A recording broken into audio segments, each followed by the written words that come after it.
Hello friends, hope सब बढ़िया होंगे। तो आज हम करेंगे एब्जॉर्प्शन बाय रूट्स के इम्पोर्टेंट एक्सपेरिमेंट्स का पार्ट 2।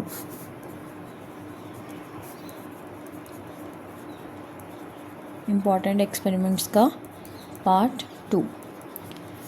तो हमने पहले 6 जो हमारे एक्सपेरिमेंट्स थे वो पढ़ लिए। अब हम पढ़ेंगे जो हमारा नेक्स्ट एक्सपेरिमेंट है, to demonstrate and measure the root pressure. अब हमने क्या करना है, रूट प्रेशर को मेजर कैसे कर सकते हैं उसका हम क्या पढ़ेंगे, एक एक्सपेरिमेंट पढ़ेंगे।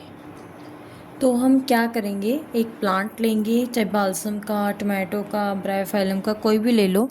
उसको पहले दिन क्या करना है, अच्छे से पानी देना है।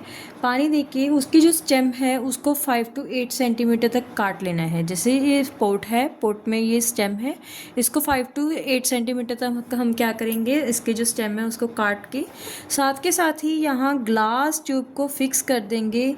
किसकी हेल्प से, रबड़ कनेक्शन की हेल्प से। किसकी हेल्प से करेंगे, रबड़ कनेक्शन की हेल्प से। उसके बाद रबड़ कनेक्शन के बाद हम इसमें इसके साथ ही क्या ज्वाइन कर देंगे, मैनोमीटर। क्या ज्वाइन कर देंगे, मैनोमीटर। मैनोमीटर ज्वाइन करने के बाद हम मैनोमीटर में क्या होता है, मरकरी। तो हम क्या करेंगे, उसका पहले इनिशियल पोजीशन देख लेंगे कि मरकरी की पहले इनिशियल पोजीशन क्या है। फिर हम जैसे ही कनेक्ट करेंगे उसके बाद हम देखेंगे कि जो इसमें से पानी है, स्टेम में से पानी है, वो क्या करेगा, ग्लास ट्यूब में आएगा। ग्लास ट्यूब में आने की वजह से जो वाटर है वो मरकरी का लेवल क्या कर देगा, इंक्रीज़ कर देगा। क्या कर देगा, इंक्रीज़। वो जो मरकरी का लेवल इंक्रीज़ हो रहा है वो किस कारण हो रहा है, रूट प्रेशर की हेल्प से। तो हम देखेंगे कि इनिशियल पोजीशन लाइक मरकरी की ये है और फाइनल ये है। तो दोनों को जब हम क्या करेंगे, सब्ट्रैक्ट करेंगे, तो हमें क्या पता चल जाएगा कि इसमें इतना इसका रूट प्रेशर है। हमारा नेक्स्ट जो एक्सपेरिमेंट है वो है कि हमने प्लाज्मोलाइसिस और डी प्लाज्मोलाइसिस का जो प्रोसेस है उसको हम क्या करेंगे, स्टडी करेंगे प्लांट सेल्स के अंदर। प्लाज्मोलाइसिस एंड डीप्लाज्मोलाइसिस का जो प्रोसेस है उसकी हम क्या करेंगे, इस प्रोसेस को कैसे करेंगे, इस वाले एक्सपेरिमेंट को हम क्या करेंगे, हाइड्रिला प्लांट का जो लीफ है उसे हम लेंगे, उसको हम ग्लास स्लाइड के ऊपर रखेंगे, उस पर पानी डालेंगे और उसके सेल्स हम क्या देखेंगे, माइक्रोस्कोप पे देखेंगे। उसके बाद हम क्या करेंगे, 10% सुक्रो सोल्यूशन लेंगे। 10% सुक्रो सोल्यूशन यानी कि 10 ग्राम सुक्रोस इन 90 ml वाटर। हम 10% सुक्रोस सोल्यूशन लेंगे, उसको हम पेट्री डिश के ऊपर रखेंगे। जो हमने पहले डिस्टिल्ड वाटर में रखा था जो लीफ को, उसे हम इस सोल्यूशन में रख देंगे सेकेंड टाइम। फिर हम क्या करेंगे, उसी को मतलब 5 मिनट में इस पर रख के उसके बाद दोबारा इसको माइक्रोस्कोप में देखेंगे। उसके बाद हम क्या करेंगे, एक अपना वाटर लेंगे, दोबारा वाटर में दोबारा इसी सेल को रख देंगे, वाटर में दोबारा इसी सेल को रख देंगे।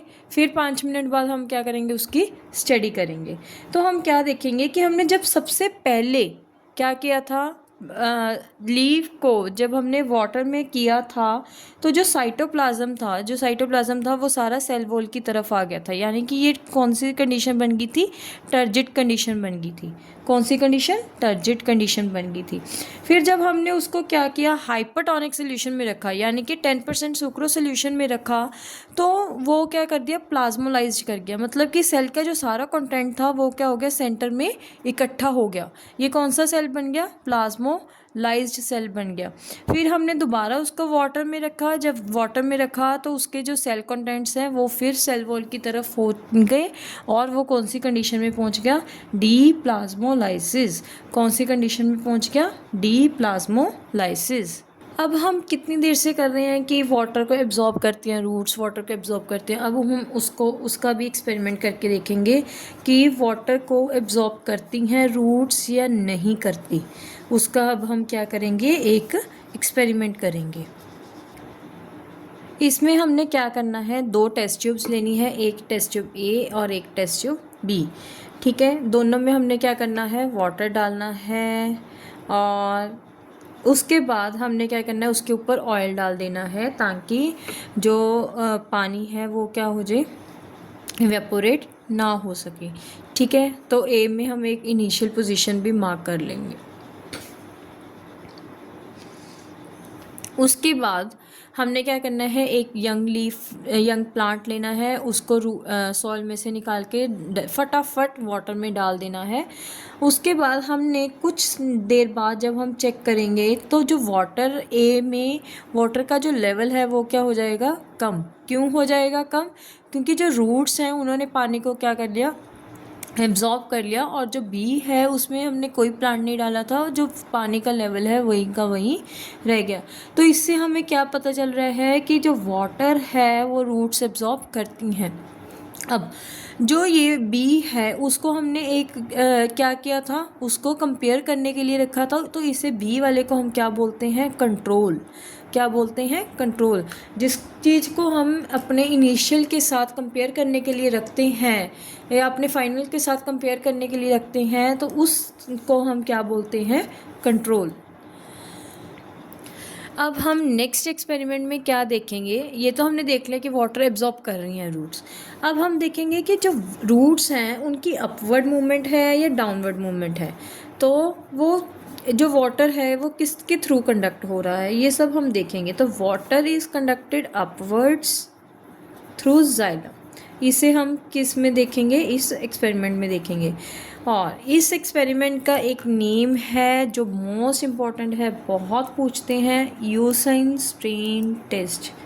यूसेन स्ट्रेन टेस्ट, इसको बहुत ज़्यादा रिपीट होता है, what is eosin stain test. या फिर वो आपको क्या करते हैं, पिक्चर दे देते हैं, पूछ लेते हैं कि इस में जो इस एक्सपेरिमेंट का नाम है वो बताओ, या इस एक्सपेरिमेंट में हमने कौन सी डाई यूज़ की है, वो है यूसेन। इस पे हमने क्या करना है, एक बालसम प्लांट लेना है जिसमें रूट हेयर सब कुछ हो, उसे हमने वॉश करना है अच्छे से, और 2% ईओसिन सोल्यूशन में रखना है। कितने परसेंट है, 2% ईओसिन सोल्यूशन है। इस तरीके से रखना है कि रूट्स अच्छे तरीके से क्या कर जाएं, ईओसिन सोल्यूशन में डिप हो जाएं, सबमर्ज्ड हो जाएं। इसको हमने 3-4 घंटे के लिए रख देना है। उसके बाद हमने इस प्लांट को निकालना है, उसको वाटर के साथ अच्छे तरीके से वॉश करके उसकी जो रूट्स, स्टेम्स और लीव्स सबको हमने क्या करना है, माइक्रोस्कोप के अंडर चेक करना है। ठीक है, तो हम क्या देखेंगे कि जो रूट्स, स्टेम और लीफ की जो जाइलम वेसल्स हैं वो रेड कलर का हो गया। इसका मतलब कि जो ईओसिन सोल्यूशन है वो रूट से स्टेम के थ्रू होते हुए लीफ तक पहुंच रही हैं। ठीक है, अब देखो नीचे से ऊपर जा रहा है तो कौन सी मूवमेंट होगी, अपवर्ड मूवमेंट, और किसके थ्रू गया है, जाइलम के थ्रू। तो हमने दो ही चीज़ें ये इसमें फाइंड आउट करनी थी कि कौन सी मूवमेंट है, अपवर्ड मूवमेंट है, और किसके थ्रू होती है, जाइलम के थ्रू होती है। अब हमारा लास्ट एक्सपेरिमेंट है द मोस्ट इम्पॉर्टेंट एक्सपेरिमेंट। अब हमने देखेंगे कि वाटर जो कंडक्ट हो रहा है वो किसके थ्रू हो रहा है, जाइलम के या फिलोएम के। तो हमारा लास्ट एक्सपेरिमेंट क्या है, conduction of water through xylem. ये मोस्ट इम्पॉर्टेंट है। इस एक्सपेरिमेंट को हम क्या बोलते हैं, रिंगिंग और गर्डलिंग एक्सपेरिमेंट। रिंगिंग और गर्डलिंग एक्सपेरिमेंट, ये एक्सपेरिमेंट बहुत ज़्यादा रिपीट होता है, तो इस एक्सपेरिमेंट को कोई भी ना छोड़ना प्लीज़। इस एक्सपेरिमेंट में क्या करना है, हमने एक दो प्लांट्स लेने हैं, दोनों की फ्रेश शूट लेनी है। एक में से हमने क्या करना है, 3 सेंटीमीटर लॉन्ग जो रिंग है बार्क की वो हमने कैम्बियम तक काट देनी है। ठीक है, और जो हमने कैम्बियम तक काटी है उसे हम क्या बोलते हैं, रिंगिंग और गर्डलिंग। क्या बोलते हैं, रिंगिंग और गर्डलिंग। अब इसे हम बोलेंगे टेस्ट ट्यूब ए। अब बीकर बी में हम क्या करेंगे, इसमें हमने वही अनदर शूट ली, उसे भी हमने सेंटर से काटा, लेकिन इसमें हमने फ्लोएम वाला पार्ट छोड़ दिया। इसमें हमने फ्लोएम वाला पार्ट छोड़ दिया, जाइलम नहीं छोड़ा। इसमें हमने जाइलम भी छोड़ दिया। दोनों को हमने 2 दिन के लिए बिल्कुल नहीं छेड़ना। अब हम क्या करेंगे 2 दिन बाद, 2 दिन बाद हम देखेंगे कि सेटअप ए में जो लीव्स हैं वो फुली टर्जिड हैं। क्यों टर्जिड हैं? क्योंकि उनको पानी प्रॉपर मिल रहा है। जो वाटर लेवल है बीकर में वो क्या हो गया? कम हो गया। और अगर हम उसमें सेकंड वाले में देखें कि जो लीव्स हैं वो क्या बन गए? फ्लैसिड हो गए। क्यों? क्योंकि उनको वाटर तो मिल ही नहीं रहा और जो वाटर का लेवल है बीकर में वो भी डिक्रीज़ नहीं हुआ। तो इससे हमें क्या पता चल रहा है कि जो शूट ए है उसमें जाइलम होने की वजह से ही जो लीव्स हैं वो क्या हैं? इंटैक्ट हैं और टर्जिड है। और जो अपना बीकर बी है उसमें जाइलम ना होने की वजह से लीव्स जो हैं वो क्या हो गए? फ्लैक्सिड हो चुके हैं। ठीक है, तो होप यहाँ तक आपको समझ आ गया। अगर आपका कोई भी डाउट है तो आप कमेंट बॉक्स में कमेंट कर सकते हैं। इसके साथ हमारा ये चैप्टर है वो कंप्लीट हो गया। Please like